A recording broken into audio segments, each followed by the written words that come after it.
corren sin zapatos.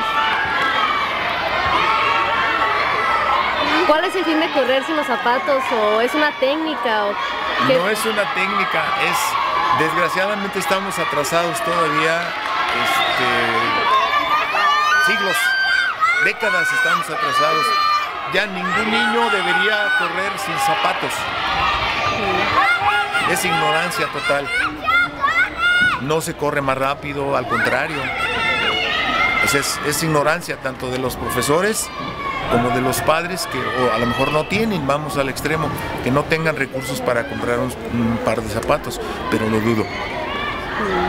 Ahí es más que nada por ignorancia. En estas jornadas deportivas, ¿qué es lo que participan aquí haciendo, aparte de caminatas, correr? Estoy viendo que también tienen el lanzamiento de bala. Todas las pruebas del atletismo, con excepción de medio maratón, pero todas las demás están. Toda la velocidad, saltos, lanzamientos, medio fondo, obstáculos, pruebas combinadas. Ok, muchas gracias. Al contrario. ¿Me recuerda su nombre, por favor? Federico Bautista. Muchas gracias. De nada.